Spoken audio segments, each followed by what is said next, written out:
Hello everyone. Recently I was going through problems online trying to find some really interesting ones that I could showcase on my channel.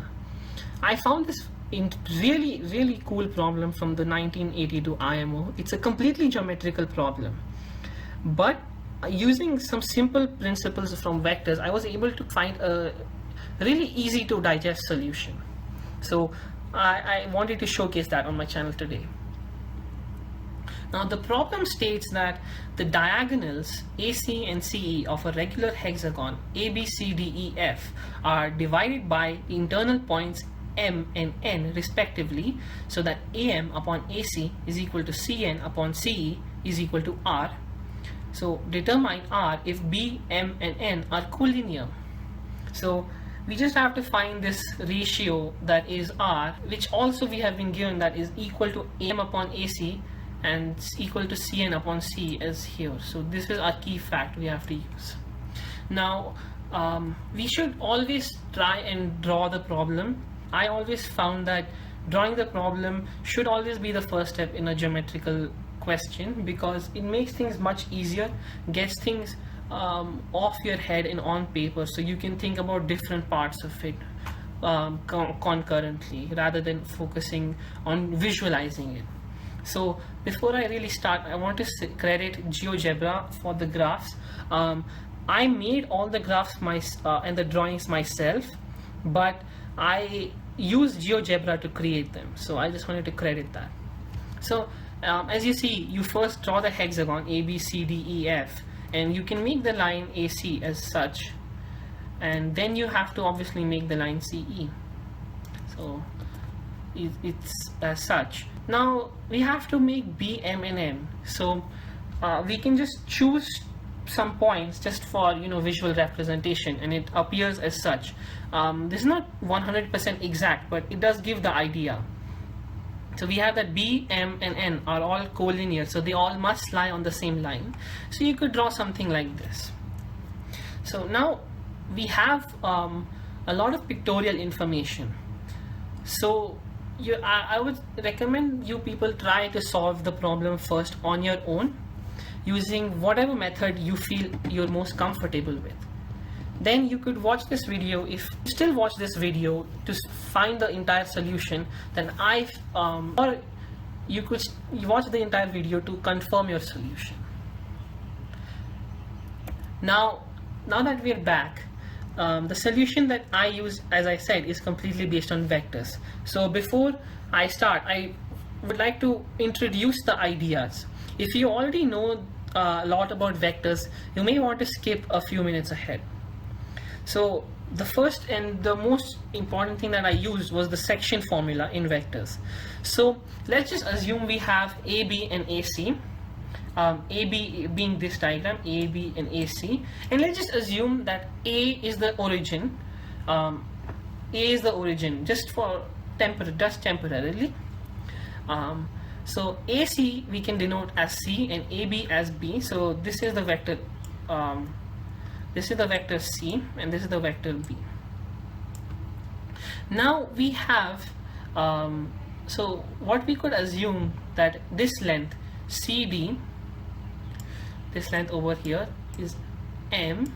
I mean, in proportion, this is M and this is N, as we assume this over here. So the theorem, the section formula, states that the position vector of D will be given by this, even when A is not really the origin, and you'll see exactly why.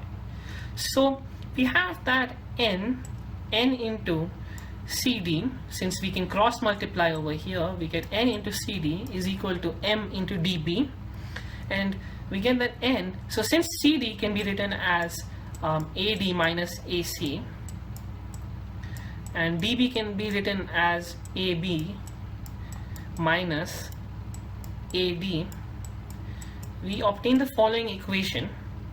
And when we take ADs to one side and the remaining terms to the other, we get this exact equation, as you can see right here. And once we substitute the values of AC and AB, we obtain this, and that is our section formula. Now there was another very important idea that I used, and that was collinearity in vectors. So in vectors, since if you don't have fixed vectors means they're all glued to one point and they cannot move from that point in space. But if you have normal vectors, as what I'm assuming, which are not fixed to one point, collinearity is the same thing as being parallel. So you term it as collinearity. And when you say collinear vectors, as I said, they can be either parallel, or you can say that AB is collinear with CD. So if that happens, we have the vector AB and CD is B. So that what that means is that A is equal to lambda B for some constant lambda, as you see here. So this is a very important tool. I'll show you later in my solution. If we have the two vectors are non-collinear, let's say the two vectors that are non-collinear are A and B. So if we do that, then and if we get a equation, let's say PA plus QB is equal to RA plus TB, just for some constants Q, P, R, and T.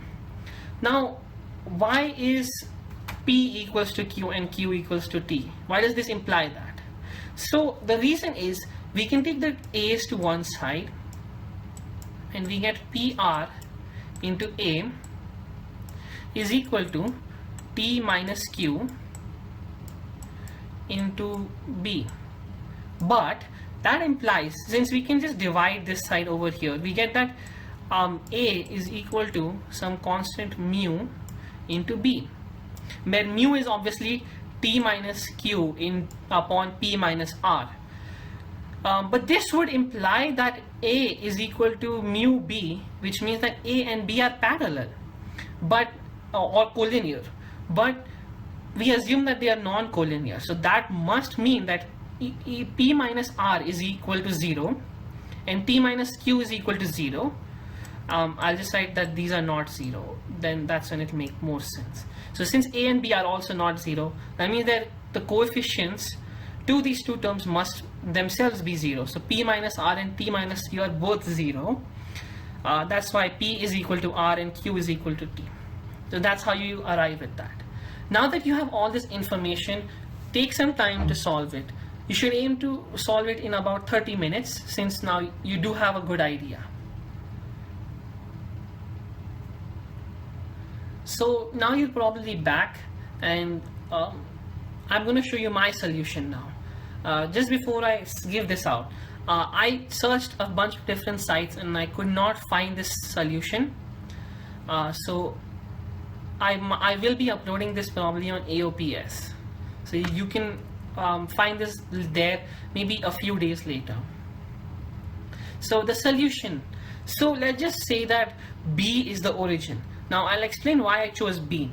So if you notice in the diagram, BM and BN are both vectors that originate from B. So I personally felt that if I take B as the center or the origin, it might be easier to name the other vectors are based off of B, because as I feel it seems though there are many more points that are near B, and it would be easier to name them. So let's just say that position vectors of C and A are just vectors C and A as such here. Now as I said that that's the origin, we have that AM upon AC is equal to R. So we can just using basic ratio rules, we can write this as the fraction over here, which can be simplified to this, which is now AM upon MC. Now we can indeed use the section formula on this. Similarly, we can find Cn upon Ne. So now that we have this information, as I said, we can use the section formula, and once we do that, we get Bm is equal to Rc plus 1 minus R A upon 1, and Rb is equal to 1 minus Rc upon 1. Now why did I get 1? It's because when you add the two sides, so M, let's just say that this is M and the denominator is N. When you add M plus N, the R's cancel out, so you just get 1. And if you remember, we have to cross, like when we're doing this, we're essentially cross multiplying. So as you see over here, the position vector of C should be multiplied with 1 minus r. So I'm looking at this formula currently for Bn, not Bm. So since C is given as C, we will multiply that by 1 minus r, and r will be multiplied with BE. Right now I am not exactly specifying what E is, but we'll find that soon. So since we don't have what B is at the moment, it's just easier to assume a value and just call it BE as the position vector of E. So we're just cross multiplying. As you see in the original position, in the original section formula, we cross multiplied. So N went to C, N went to C, and M went to B. So that's how I used it in this, and I think that's a good way to remember it. So you just cross multiply. Now that we have this, we use the fact that they are both collinear. So Bm and Bn are both collinear, right? So that would mean that Mb, so it doesn't really matter which order you take it, because lambda is a constant, you can just negate it and then you can make Bm or Mb. It wouldn't really change much. So right now I wrote it as Mb, but I took it as Bm, and that's mainly because it does not really matter since lambda is just a constant. So you take Rc plus 1 minus Ra is equal to lambda Rbe plus 1 minus Rc. So we have a really good equation on which we could work on, using which we can get the final solution. But what we do not have is the value of lambda and the value of Be. So let's work with what we can find easily, that is the value of Be. So now let's join B and E together, as you see in this diagram.